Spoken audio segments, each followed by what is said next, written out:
Hello and welcome once again to Padmaloka for this next in our series of talks on the Bodhicaryavatara by Padmavajra. If you are able to click on one of the links to support us during this time, we would really appreciate that. These are our only source of income, and this is what helps us to keep going during this time when we're not able to run retreats and to keep giving you the Dharma through these talks. Thank you very much.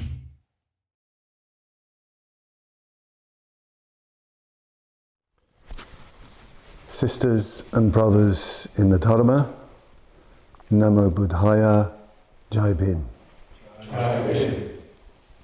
Welcome to Padmaloka, a beautiful spring morning in Padmaloka, and welcome to the Padmaloka Shrine Room with the 18 of us here living now at Padmaloka. I think it's about 5 weeks now since we've gone into this lockdown, into this period of, for us, 18 of us in, as it were, solitude and dwelling apart from everybody else and everything else, this experience of sort of isolation and withdrawal. And we really are in very good conditions, as I've said many times before when I've given talks which are going out hopefully to be seen and heard by many people. We really are in a sort of paradise. I mean, the garden is astonishingly beautiful. Stiramani, our gardener's efforts, it's all bearing abundant, well, not fruit at the moment, but certainly flowering. Wonderful apple blossoms and cherry blossoms, and the wisteria is blooming with its very mysterious, exotic, clove-like scent. There are pansies and wallflowers and marigolds, and so many flowers appearing, and of course birds and bees and deer and the various cats that have made their home in Padmaloka. It's very, very beautiful indeed. And we're sitting in this beautiful shrine room where we're on our day retreat, our weekly Wednesday day retreat. And yes, although we have these wonderful conditions for practice and for study and to spend time with one another in friendship and to relax together and work hard to keep beautifying Padmaloka, even with all this, we are still very conscious of the world outside and the suffering outside and the hardship outside. People have been writing to us. I mentioned in, I think, one of my earlier talks that we like to hear from people. We don't just, we've had so much appreciation for the bits and pieces that we're sending out, which does give us a lot of support, and it makes us feel that we're doing something and something of value for people. So do please, if you feel moved, do keep saying that to us. It's very, very helpful, because we have our own uncertainties, particularly the uncertainty of the future and the future sustainability of a retreat centre like Padmaloka, like our other retreat centres and our city centres. So we want to feel, obviously, that we're on the right course, placing a lot of value in our Dharma life and in our work for Padmaloka. But we're also hearing about your experiences of being in this very strange sort of world that we're in, and that there's a sort of variety of experiences. Some people write and say that their sense of Sangha is becoming even more stronger and their practice is becoming stronger. Some people are writing and saying it's really challenging, it's really difficult both for them and for the environment, the world that they're in. This is coming from all over the world to us. So it's very important that we hear this. Of course, we keep an eye on the news. We have to keep an eye on the news and how things are developing. But the personal communications are of very great value to us, and hearing from people, in the caring professions, in the health professions and so on, hearing what it's like, being with a family and being alone and so on. So we want to hear all those things. It feeds into our into our Dharma practice. It helps us clarify our Dharma practice, our lives, what we're doing here at Padmaloka. And yes, we're exploring the Bodhicaryavatara. We're doing it in two ways here. We're at Padmaloka, we're having these weekly talks on Shantideva's great text, and every Sunday morning we have a 3-hour study group, all 18 of us, on the Bodhicaryavatara, on the text. I think we've got through about 12 verses now. We go off in all sorts of directions, and the Mahayana theme is also alive on Thursday nights, where Dharmadeepa is taking members of the community through the White Lotus Sutra and Bhante's lectures on that sutra. There's lots of other things that we're doing, but we're the Bodhisattva path, the great way to enlightenment, seems to be the really important theme, that's alive for us all. I want to start today's talk by reminiscing, by being a bit autobiographical. I want to go back to when I was 19 years old. I want to go back to 1976. I want to go back to a weekend retreat in an old farmhouse in Thetford Forest, just south of here. I want to go back to my ordination retreat, which was just a weekend retreat. Nowadays, of course, we have these really long 4-month retreats, very, very thorough training. But back in those days, you could be ordained on a weekend retreat. Of course, Bhante was everything. Bhante was our teacher, our preceptor, our spiritual friend. He was everything. He was just Bhante. We didn't even talk about preceptors in those days, public and private preceptors. They were just Bhante, and the small community of order members. And Bhante ordained you when he and the order members thought you were ready. And I was ordained on a weekend retreat with Ratnaguna, who was a good friend then and remains a firm friend, sealed, if you like, through that magical weekend. And it really was a magical weekend. It was a really wonderful time for me. I felt I was given everything by Bhante. Bhante appeared like this. That's why I have this picture here. This is a painting by Arloka based on a photograph, wearing his patched yellow robes with the beads he used to use in those days, and long hair. And I love that particular image of Bhante because that's how he was in those days at the time of my ordination. And I like the fact that he's wearing the patched robes of a renunciate, but he's got long hair, the long hair of, a long-haired person, and he's wearing beads. I like the kind of clash of iconography in that. I think that communicates something of great importance, certainly great importance and value to me.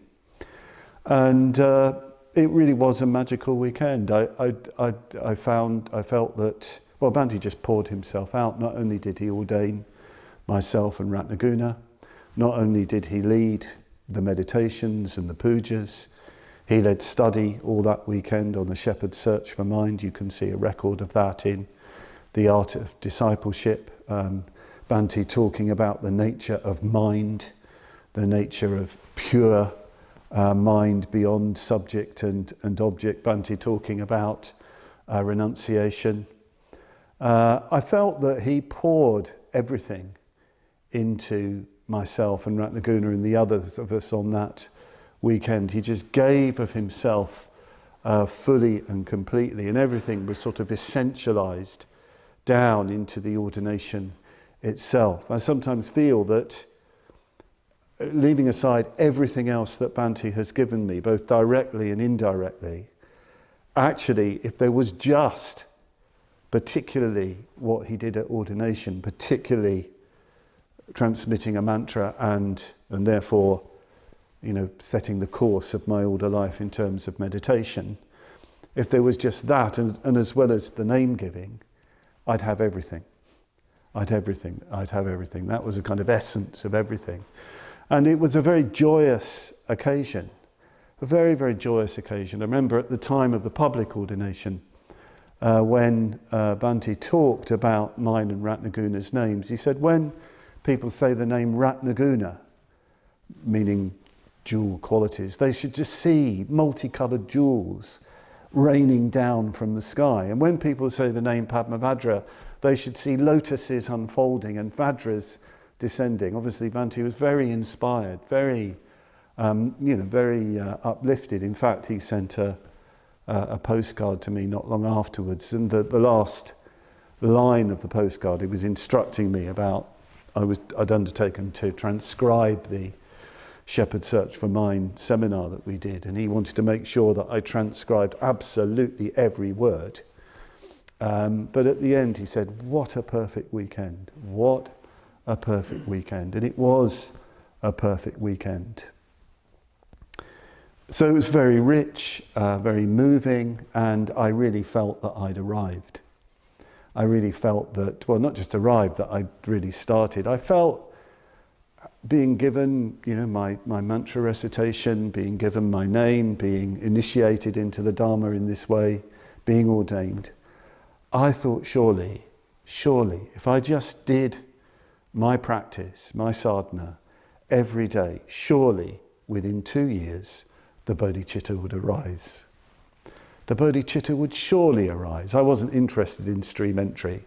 I wanted the Bodhicitta to arise. I think I had an idea in my mind that the arising of the Bodhicitta would mean this great force that would arise, and then without any effort on my part, I would just be moving along, blown along by the force of wisdom and compassion, dispensing wisdom and well-being to all those around me. Very naive, you might say, perhaps over-idealistic, but that's what I thought. Interestingly, of course, it wasn't like that.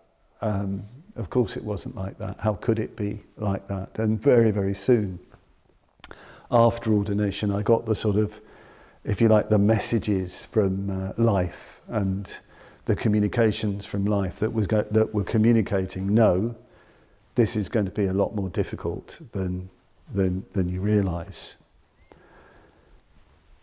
Recently, since Bhante died, since Sangharakshita died, I've noticed many, many things sort of coming into my mind that were there, that he taught, that he communicated, and which, although I knew them, I'd sort of forgotten their significance. Very soon after Bhante died, what was in my mind was the exhortation that comes in the ordination ceremony, our ordination ceremony, both in the private and public ordination ceremony.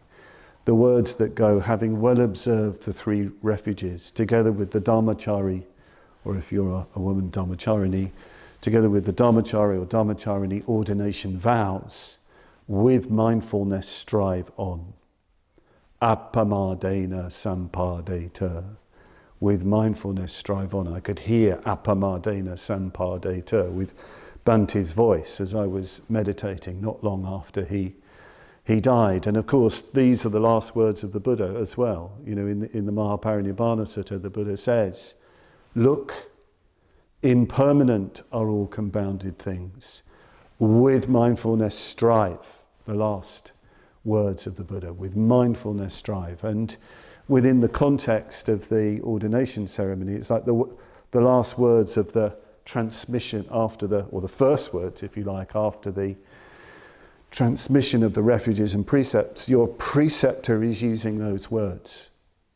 And Bhante always used to say when he did ordinations that it's as if the Buddha is saying, all you need is mindfulness and striving. If you have mindfulness and striving, you will go for refuge. You will keep going for refuge. You will become irreversible, but you need that mindfulness and you need that striving. This word for mindfulness in this context is apramada in Pali, apramada in Sanskrit. And it's a very interesting word. It's a very important word. It can be translated as mindfulness, so long as you think of mindfulness as a real alertness, a mindfulness coming out of your deepest possible values, an awareness and alertness to protect those values and to move forward in your Dharma training. That's the quality of apramada. It's a very rich term that the Buddha has spoken about a lot. You have a whole chapter on it in the Dhammapada, I think, third chapter, I think, the Padmavajra, which begins with words, mindfulness is the way to the deathless. Apramada is the way to the deathless. Those who are mindful do not die, whereas the unmindful are already dead. Very, very powerful language. I quoted this recently to a Sufi scholar because he had concerns about what mindfulness meant. And I said, but I bet you have something like this in your tradition. And I recited it to him and he said, wow, I didn't know what Buddhist mindfulness was pointing to. So it's a negative, apramada. It's literally non-heedlessness. Pamada means heedlessness. It actually comes from a word meaning intoxication. So it's non-intoxication, non-heedlessness, non-carelessness. But these negatives in to do with positive states are positives. So it's probably better to think of it as vigilance. It can be translated as conscientiousness, carefulness, wakeful awareness. It's a vigilant awareness emerging from our deepest values. And at times of vision, it's interesting, at the time of an ordination, at times which in a way I regard my own ordination as a time of great, if you like, vision and uplift and inspiration. At times like that, you need to be vigilant. You need to be vigilant. You need to be particularly mindful. In a way, it's a kind of, you could also say it's reminding you of the need for a certain sobriety, if you like. And this is the topic of chapter 4 of the Bodhicaryavatara. Chapter 4 of the Bodhicaryavatara is called Bodhicitta Pramada. Vigilance in relation to the Bodhicitta. Vigilance in relation to the Bodhicitta. Some translators translate it as carefulness or conscientiousness in relation to the Bodhicitta. But I think the whole tone of Shantideva's text, the way he writes, vigilance, I think, is a much better word. I'll just read you the first 8 verses so you can get a bit of a feel for this chapter. The son of the conqueror, who has taken on the bodhicitta with great resolve, must constantly and alertly make every effort not to transgress the bodhisattva training. It is proper to reconsider whether or not one should carry out any rash undertaking or anything not thoroughly thought through, even if one has already promised to do it. But why hold back from what has been thought through by the Buddhas and their sons, who are great in wisdom and thought through by me too, as far as I am able? Moreover, after making a promise of this kind, if I were not to fulfill it in practice and broke my word to all those beings, what will be my future birth? It is taught that a man who has only thought about giving in his mind, but does not actually do so, becomes a hungry ghost, even if the gift were only small. How much worse will it be for me, having proclaimed aloud the unsurpassed happiness with great enthusiasm, after breaking my word to the entire world, what would be my future birth? Only the all-knowing one knows the inconceivable course of action which can still liberate people even when they've abandoned the bodhicitta. Every error of a bodhisattva is all the more serious, since when he errs, he deprives every being of benefit. So it's very, very stirring, very strong language here. The previous chapters have really been concerned with vision. Yes, there's been the confession of faults, the sobriety of the confession of faults, but the last chapter there is the tremendous taking of the vow. There's this tremendous sense of being born anew as a son of the Buddha and living up to his birth as a son of the Buddha, of being in this new Buddha Kula, Buddha family, and taking those great vows to liberate all living beings. It really does communicate the arising of the Bodhicitta and the taking of the Bodhisattva vow. And there's so much celebration and worship and so on. He really pledges himself. He really promises, really vows to gain enlightenment for the benefit of all beings. It's interesting, the word for promise in these verses is pratigna.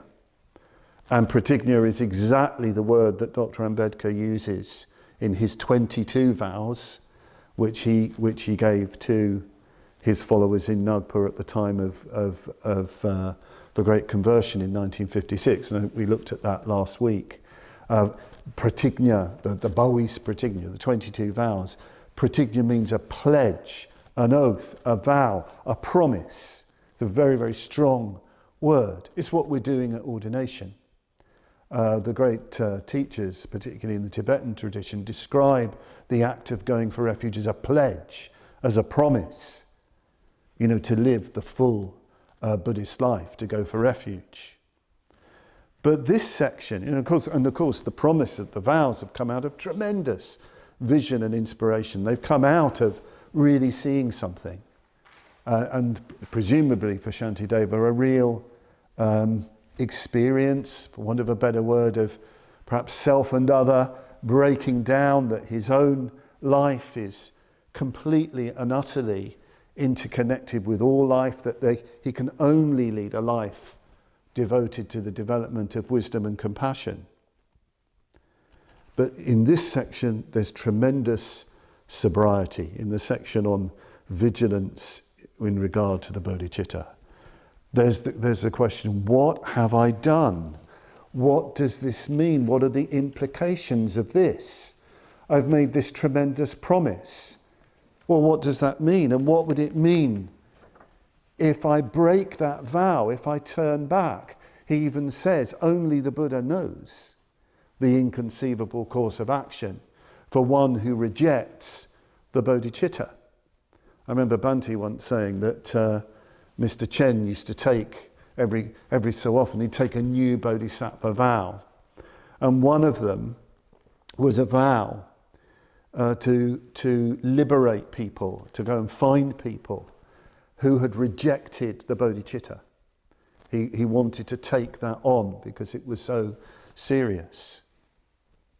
I think this particular chapter on vigilance in regard to the bodhicitta, which when I used to recite the Bodhicaryavatara, I liked the first three sections, the fourth less so, well, and the other chapters even less so. That was because it's getting more real. This stuff just got real, as they say. They didn't put it quite like that, but you know what I mean. But I think this is one of the reasons why the Bodhicaryavatara has such appeal, or has had such appeal all over the Buddhist world, because it actually describes spiritual psychology, as it were, or the psychology of spiritual unfoldment very accurately. There are those times of great vision, where we really see, where we really are up there. We really are there. We really are in touch with the bodhicitta. We make a movement in that direction. We go for refuge. We take great vows, but then that is followed, it almost seems always, by a serious self-questioning. Perhaps eventually that will change. There is in the 10 paramitar system of Mahayana Buddhism the perfection of the vow.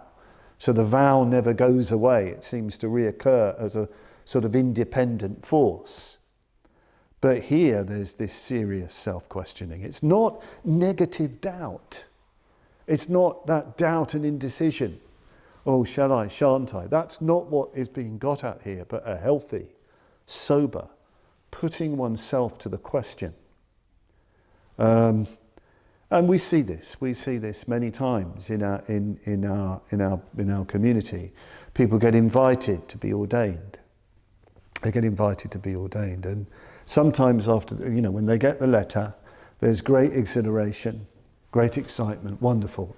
Something's been recognised, and that's always followed by a serious self-questioning. Sometimes people even say, no, it's not the time, and they decide not to go forward. There's more work to do. I've seen that happen. But there's a serious self-questioning, or they get ordained.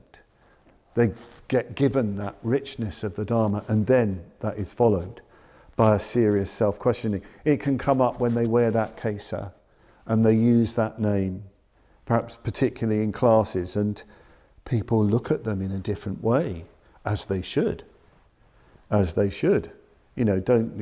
try and say after you've been ordained and you've got the kesa and the name and you've been recognised as going for refuge. Well, I'm not just going to sort of fit into other people's views about me. I think that's a cop-out. People will have views about you because we take ordination very seriously. We've made a very strong public commitment. That means something. So we need to be worthy of that. We need to live up to that, and sometimes that's very difficult to do. Sometimes when people step up in responsibility in the movement, perhaps when they become a preceptor, well, not just perhaps, I know this for a fact, they become a preceptor, somebody who themselves can perform ordinations, is immediately, or very often, a deep self-searching and questioning. Any stepping up and out into something, you have to then weigh what the responsibility is. Let's be very clear, the Bodhisattva vow is not about pious sentiment. It's very, very easy to have sort of sentimental feelings, reciting verses to do with liberating all beings, having great compassion. The word compassion is terribly tainted, I think, because of sentimentality. In the tradition, the real tradition of somebody like Shantideva, you can see that the Bodhisattva vow, the Bodhisattva's life, the Bodhicitta, is to do with serious, vigorous and realistic engagement. And that means tremendous self-honesty. And this chapter, Vigilance in the Bodhicitta, is illustrating that. Every error of a bodhisattva is all the more serious, since when he errs, he deprives every being of benefit. Sounds very heavy, but as far as Shantideva is concerned, that's what he's done. He's publicly pledged. Perhaps there's even old-fashioned traditional ways of the power of the word here. If you say you're going to do something, if you invoke the vow, the word, well, you've put something out there into the cosmos. Be careful what you say you're going to do, because if you don't do it, there are implications. I remember Bhante once saying that Tibetans only very carefully gave their word. They had a sense of the power of the word. He said if you'd ask a Tibetan to do something, they take a long time thinking about doing it. But when they said they would do it, you know they would do it. The word had that much power. Every error of a bodhisattva is all the more serious, since when he errs, he deprives every being of benefit. And again, we can see this in our own unfolding Dharma life, that as we develop, as our consciousness starts to expand, as we start to make more profound connections and bonds with people, well, as you go on, you have the potential of letting down more people. And after this, Shantideva has these I find these particularly sort of poignant verses, really. Verse 11, swinging back and forth like this in cyclic existence, now under the sway of errors, now under the sway of the bodhicitta, it takes a long time to gain ground. Therefore, I must diligently fulfill what I have promised. If I make no effort today, I shall sink to lower and lower levels. But this swinging back and forth in cyclic existence, now under the sway of errors, now under the sway of the bodhicitta, it takes a long time to gain ground. I mean, that describes my Dharma life, I think. I won't say it's in relation to the bodhicitta, that's too elevated, but swinging back and forth between, the vision of the Dharma life, if you like, going for refuge, faith and everything that comes with it, and errors. It takes a long time to gain ground.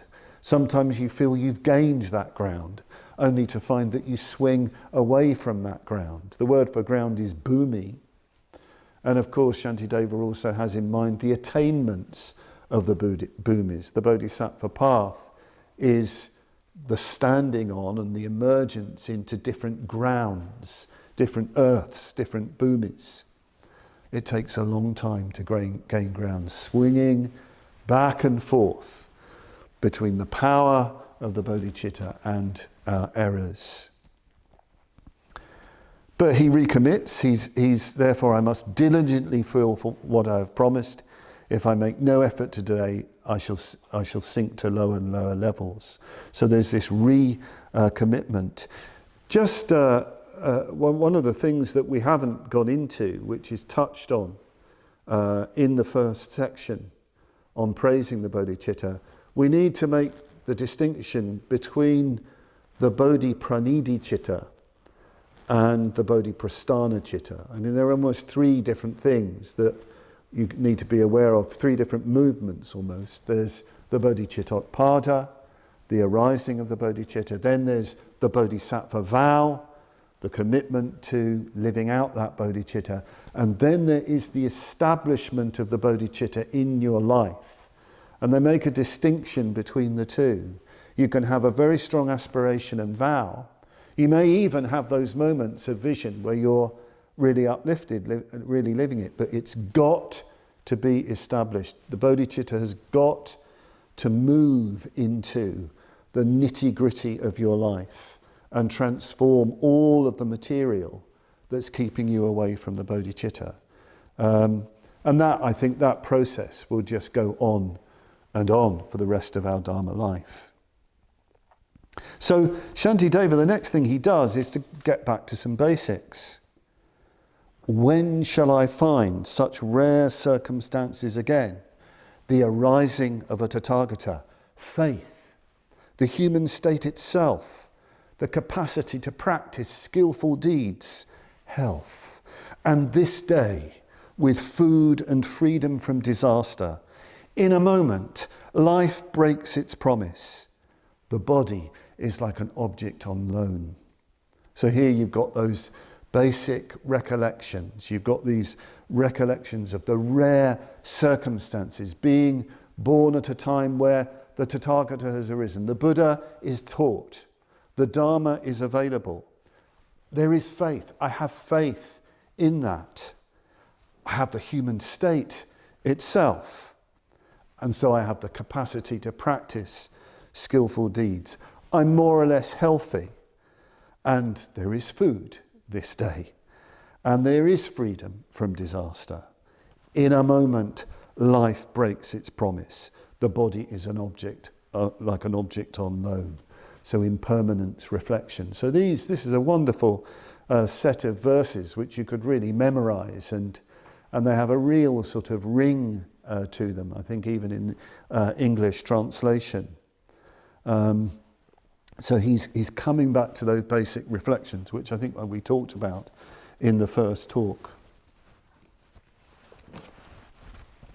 He also has other reflections when he talks about not making the most of what he's got. He starts to do a meditation on the effects of breaking his vow and of becoming more and more unskillful. After those wonderful verses about the human state, he goes into further considerations of where unskillfulness, where selfishness, where the defilements, where not living up to his vow leads. He goes deeper and deeper into that. And for Shantideva, that results in hell. He really evokes the avicii hell, the unending hell in the sense of unending pain.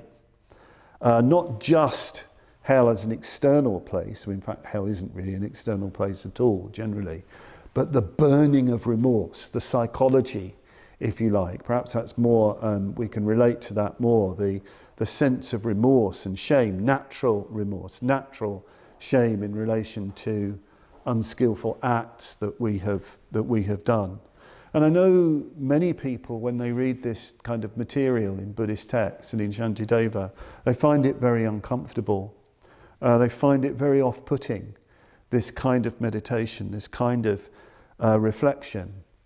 Very often it evokes perhaps their theistic past or theistic religion and so on, that punishment, as it were, awaits us just for being alive, as it were. But what Shantideva is doing, it's quite different. It's much more straightforward than that. It's to do with the development of this sobriety, this sober, vigilant awareness. There is no question of any external punisher. The suffering he's talking about arise from the consequences of his own actions. That's what he's getting at. It's coming back to that whole law of karma, as we call it. If we behave unskillfully, if we turn away from what we know to be good in the strict Buddhist sense, there are consequences. In fact, he goes on with that. He talks about how it will become more and more difficult to practice skillfulness.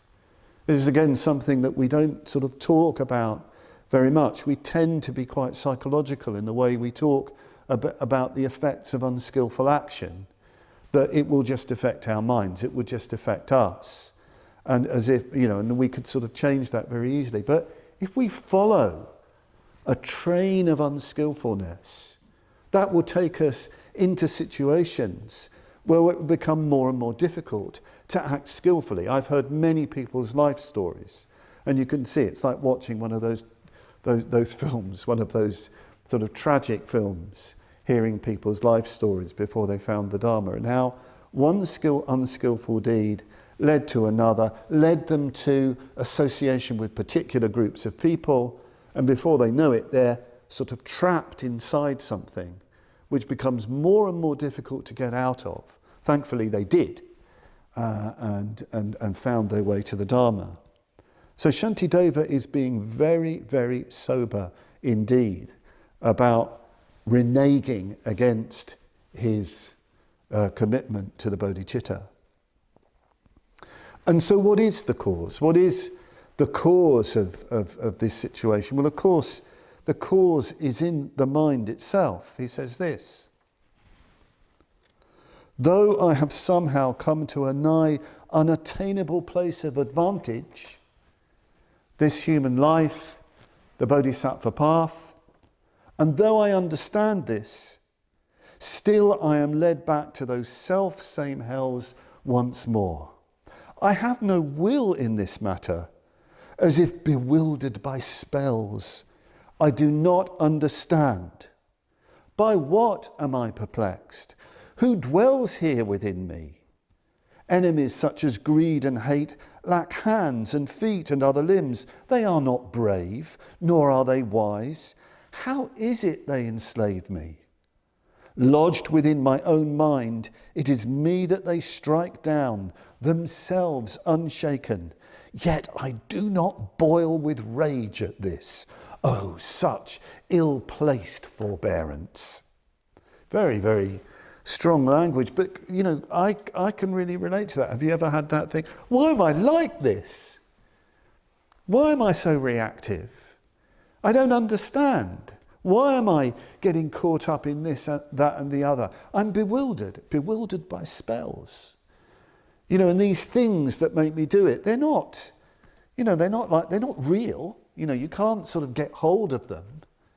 And why am I not more angry about it? Of course, Shantideva, we're going to come on to kshanti paramita, the perfection of patience, which is so important for a bodhisattva. But here he's saying this is ill-founded patience. You know, I think sometimes we don't get annoyed enough with ourselves. We don't get enraged enough with our own idiocy. Well, speaking personally, I really think I could be a lot more, properly enraged. I think in Vajrayana Buddhism, they turn everything around. You have the Maharaga, which is the great passion, which is the great compassion for all beings. But you also have the Mahakrodha, the great anger, the great wrath, which of course is the wrath to your own ignorance and your own stupidity and your own kleshas, the Mahakrodha, the Krodha that's pouring out of emptiness. Mr. Chen was very, very keen on things like Maharaga, Mahakrodha.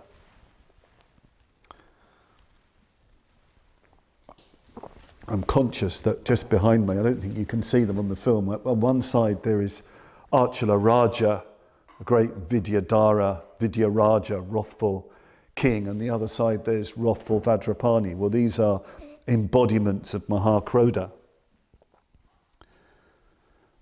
But what are these things? So what he's concerned about, of course, is the kleshas. That's what he starts to go into. It's the kleshas in our mind that are the problem. The kleshas, they can be translated as the defilements, the afflictions, the disturbing emotions, the passions. I think defilements is probably the best. And affliction, I think, is very good. Just so long as you understand that we do the afflicting of ourselves. And of course, there are various lists of kleshas, great long lists of them. There are the 5. Ignorance, that's avidya, moha, mitya drishti, wrong views, that collection. That's a whole collection of klesha. There's raga, in the sense of sort of intense craving, passion. There's dvesha, hatred and ill will. There's mana, which is conceit. The conceit which is the view that you are superior to others, the view that you are inferior to others, the view that you are equal to others. And there's all sorts of manifestations of that particular conceit. There's irsya, jealousy, that sense of envy at others' success, at others' greatness, that very nasty, comparison. These are all klesha. And as I say, they have all sorts of brothers and sisters and cousins. These are the enemies within. These are the enemies of the bodhicitta. It's these that prevent the bodhicitta from taking over. This is it's this lot, this crowd, that we need to be particularly vigilant about. Shantideva is very clear. They are enemies. They're not your friends. The kleshas are not your friends. They are your enemies. They're destructive afflictions. He describes them as the jailers of the prison of existence.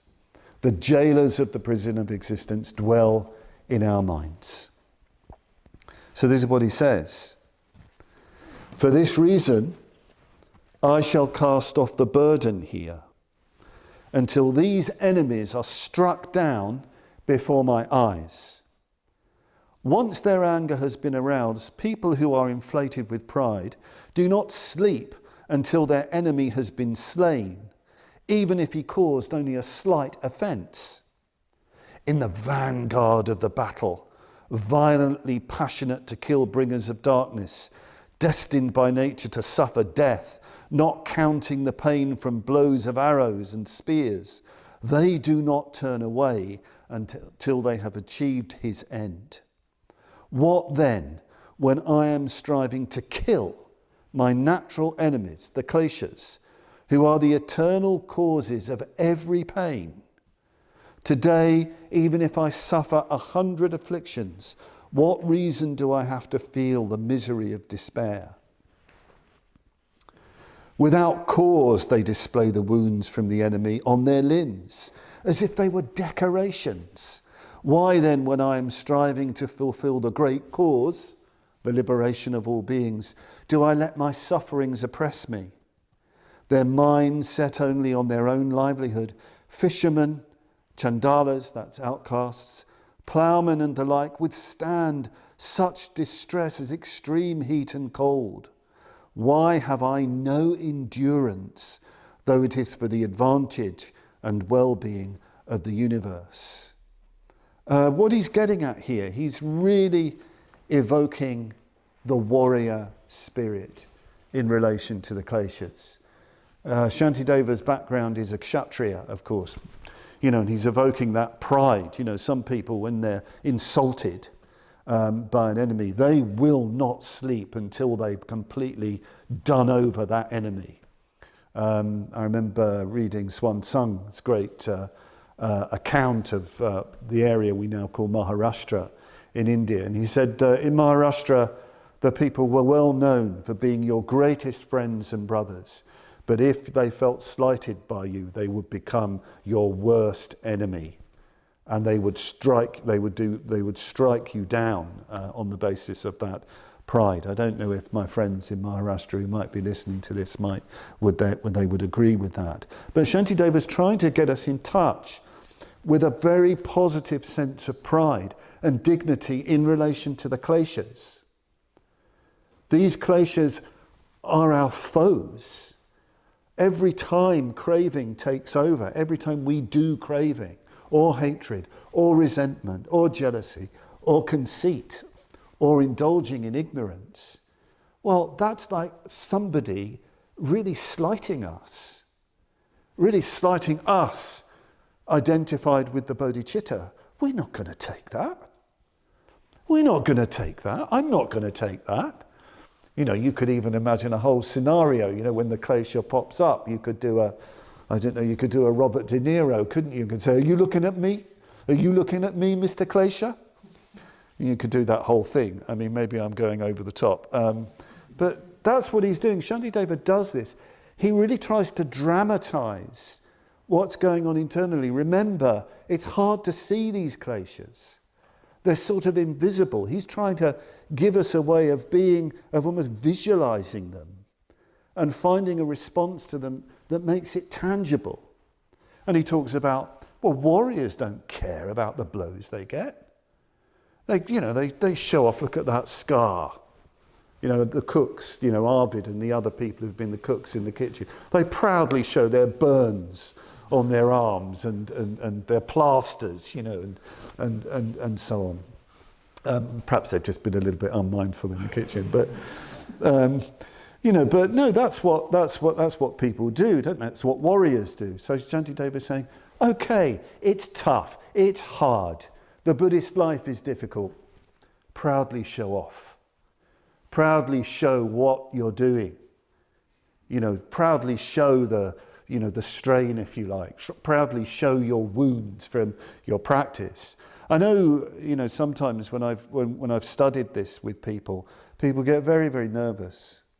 They say, yeah, but I think you're going to set up so much tension within yourself. Shouldn't one just accept everything that's going on? And I said, well, tell it to Shantideva. I mean, I don't think he would agree with you. The kleshas are enemies. Okay, if this doesn't work for you, this warrior attitude, find another way. But you've got to purge yourself of the kleshas. They're preventing the arising of the bodhicitta. Let's not be all soft about that. When I see my negative emotions, I mean, I really don't like them. They're really ugly. I am really ugly when I'm in that state. I feel there's no self-respect when I'm in that state. And it's no use stroking myself, saying, oh no, you're a wonderful person, really. No, I'm not. Not in that state. Not in that state of self-indulgence. I am not a wonderful person. I'm an idiot. And I need to really do something about it. The other thing that he also does, he evokes labourers. I find this very interesting. Ploughmen, fishermen, the poor outcast Chandala people who are probably, picking up the night soil, terrible toil, enslaved to, the caste Hindus. It's very interesting that Shantideva brings to mind people toiling and labouring in that way. He's living, in a monastery doing his studies. And he's more or less saying, look at the way these people work.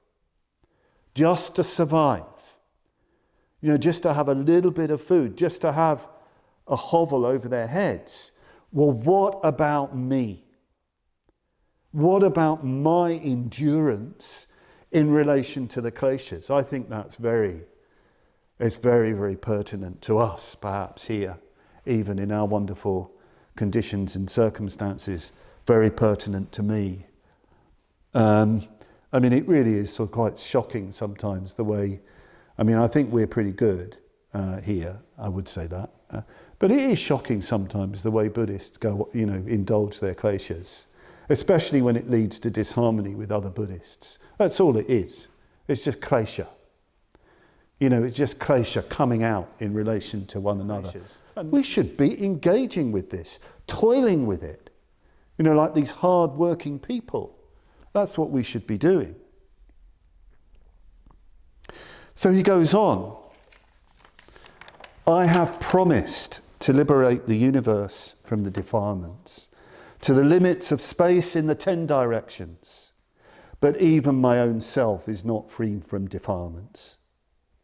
At the time of making that promise, I must have been intoxicated, speaking without realizing my own limitations. But even so, I can never turn back from destroying the defilements. I shall be tenacious in this and wage war, sworn to enmity against the murdering defilements, but retaining the passion, the word here is klesha, the passion to murder the defilements. See, he's done it again. He's using an unskillful word in relation to the unskillfulness. I do not care if my guts ooze out, let my head fall off, but never shall I bow down before the enemy, the defilements. Even if banished, an enemy may acquire retinue and support in another country and return from there with gathered strength. But there is no such resort for this enemy, the defilements. So he really returns to his pledge, and it's very, very strong language, and that commitment to the war against the defilements, very, very strong kind of warrior, evocation. This is quite important in Buddhist tradition. The amount of times that the Buddha and all the great disciples, right through to, all of the traditions you care to mention, the warrior spirit is very, very strong. This metaphor is there deliberately. It's a battle, it's a striving, it's a padana, as the Buddha calls it in the Sutta Nipata. Dr. Ambedkar has a passage in his Buddha and his Dhamma, a very striking passage, which I think is based on a traditional source, where the Buddha is saying to his monks, we are warriors. Monks, we are warriors. What are we fighting, monks?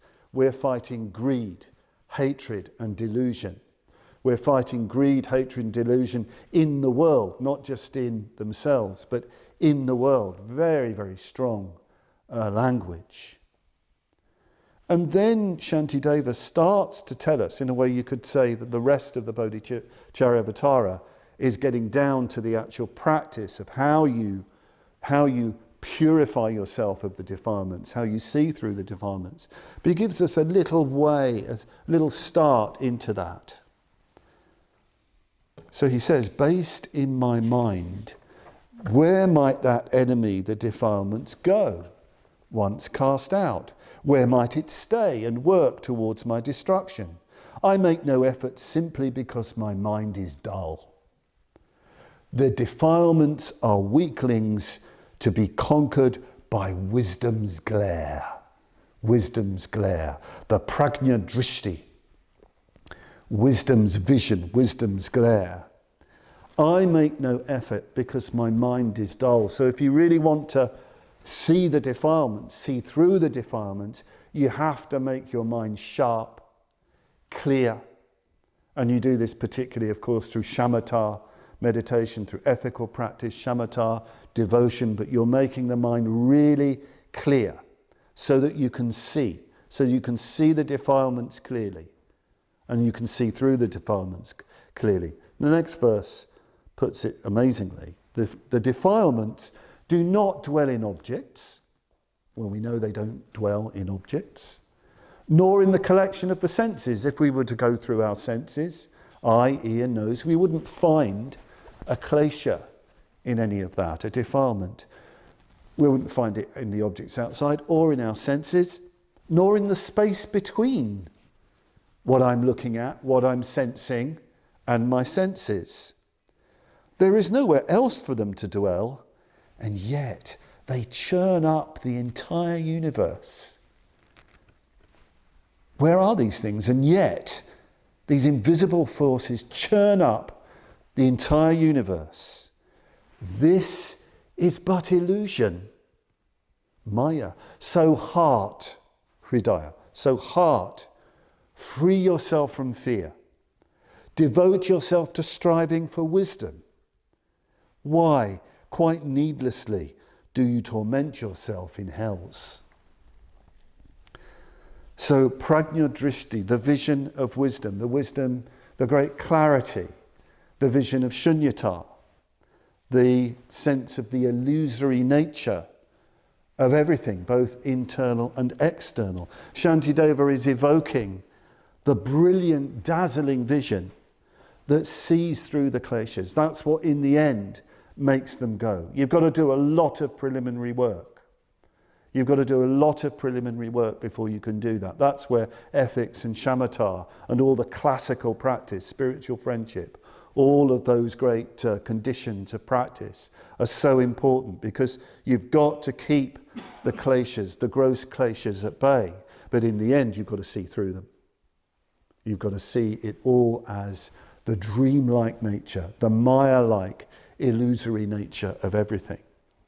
It's very interesting. While I was thinking about this passage, I recalled a panel discussion that Bhante was on with Thich Nhat Hanh and Sogyal Rinpoche and the Venerable Rewata Dhamma in Berlin in a big Buddhist conference. And there was a question that was on shunyata, and a question put by one of the panel to the Theravadian monk: why don't you have shunyata in the Theravada?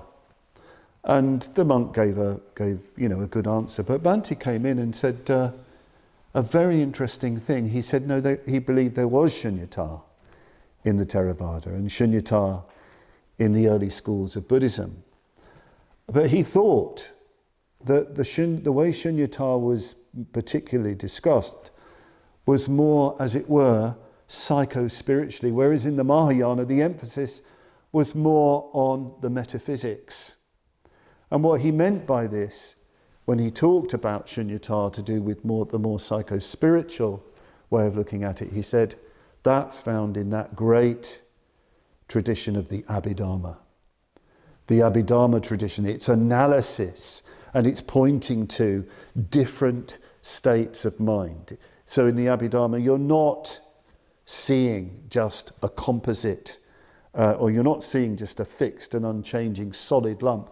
You're seeing how composite the human consciousness, well, how all of life is just made up of dharmas, an ever-flowing and ever-changing set of dharmas. And of course, in that tradition, you've got this very precise and detailed identification of what's skillful, what's unskillful, what do you need to develop, what do you need to put down. Bhante thought this is so important. And of course, you get lists of kleshas and upakleshas. One of the things you've got to do when you're developing wisdom's glare is to actually know what a klesha really is. There's no use doing some fancy pseudo-shunyata reflection when you actually don't know what's afflicting you. You've got to see it for what it is. And the Abhidharma is brilliant. That's why Bhante did that seminar, which I went on not long after I was ordained.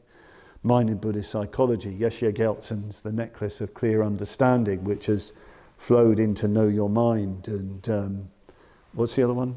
Mind in Harmony. He thought it was so important, this text, one of the most important things he's ever done, for getting clear about what we need to move away from and what we need to develop. So the first stage, if you like, of wisdom's glare is seeing kleshas as they really are.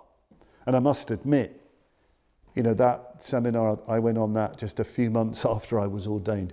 That was a very sobering time after all the vision of ordination, because every klesha I had in abundance. And I could barely see the roots of skillfulness within me. That was a big wake-up call for me, that particular seminar. So, and of course, in the Mahayana, it's the emphasis is more on seeing through. There's no klesha, there's no seer, there's no seen.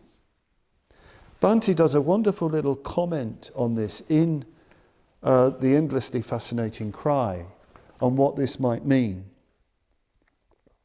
So this is his discussion of wisdom's glare and seeing everything as an illusion. When you know it's a magical illusion, you see that it's just not really there.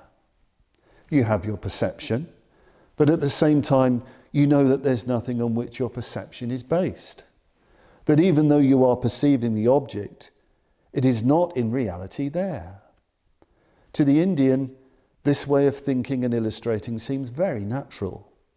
I don't myself feel any difficulty with it, but it's not very much in accordance with the usual Western ways of thinking and explaining. So perhaps it isn't very helpful.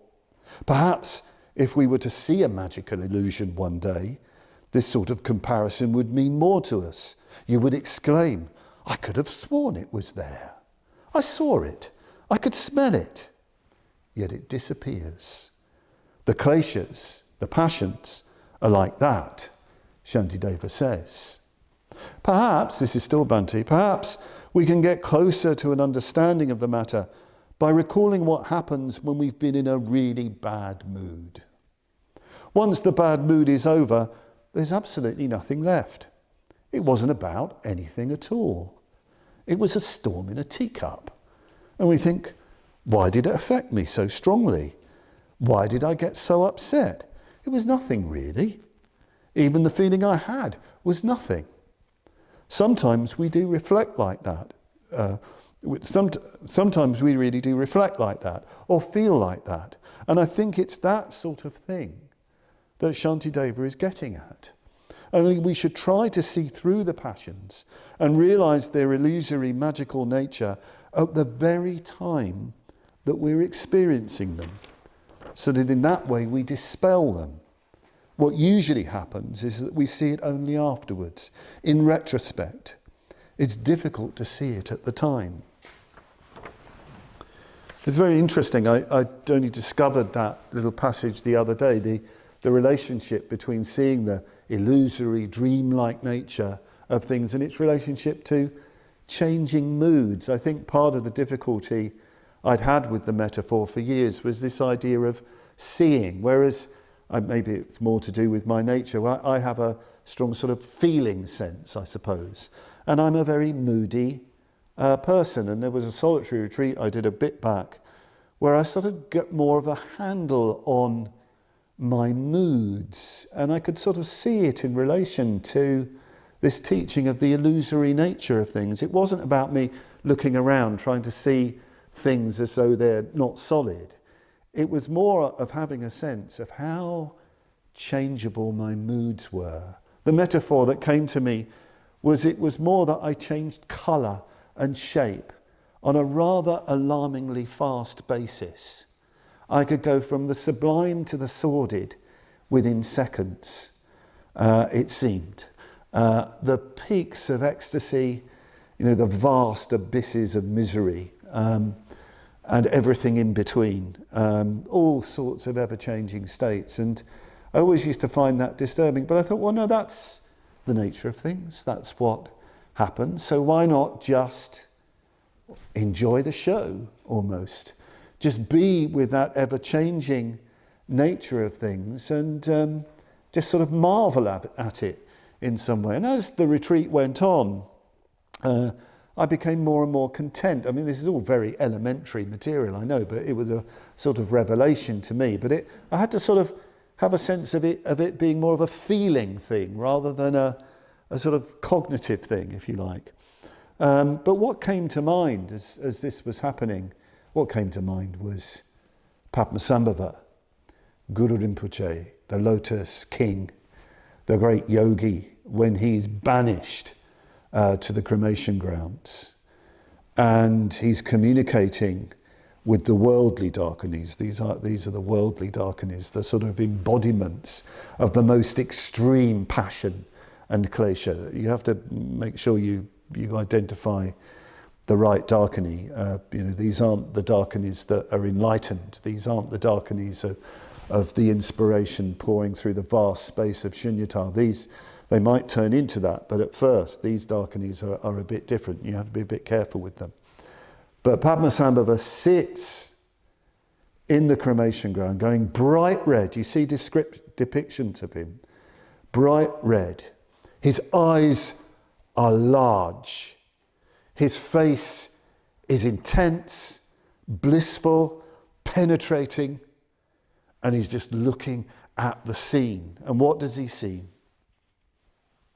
There are to be seen countless darkinis. Some of them have eyes that dart out sun rays. Others give rise to thunderclaps and ride water buffaloes. Others hold sabres and have eyes which inflict harm. Others wear death's heads, one above the other, and ride tigers. Others wear corpses and ride lions.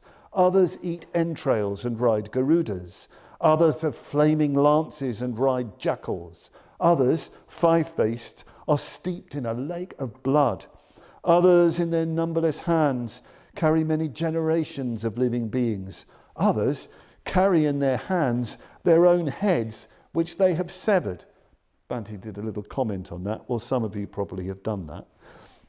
Others carry in their hands their own hearts, which they have torn out. There are others who have made gaping wounds in their own bodies and who empty out and devour their own intestines and entrails. There are others who hide and yet reveal their male or female sexual organs, riding horses, bulls, elephants in the central lake. Cloud of purification is the charnel ground, the haunted place where others cannot venture. There they stand, sucking the substance of life.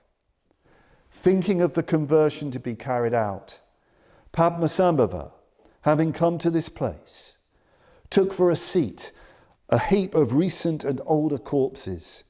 Trembling with fear, the living beings who dwelt in the cemetery came forward to offer him fruits of rare beauty, while the darkinis bowed down to him again and again.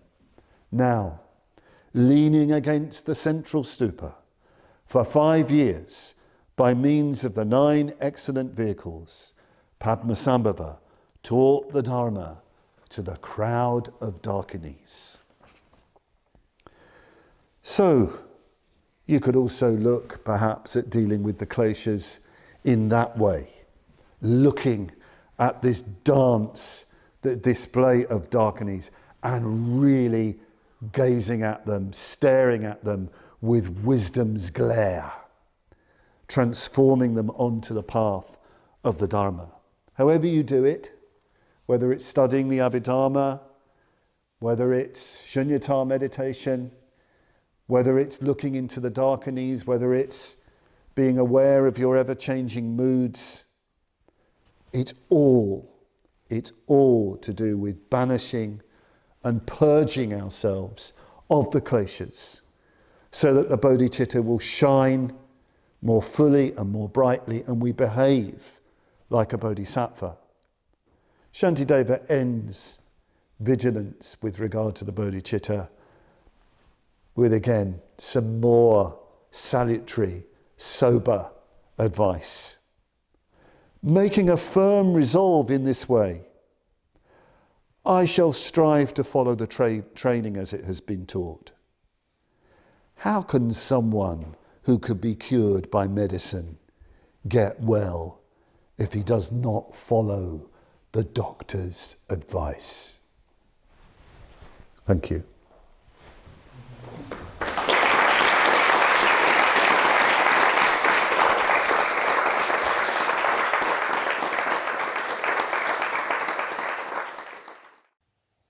Thank you for watching the talk. If you are able to make a donation to order a Buddha tile, or if you'd like to purchase something from our online shop, iconography or Dharma, then that really helps us out. Click on one of the links. Thank you very much.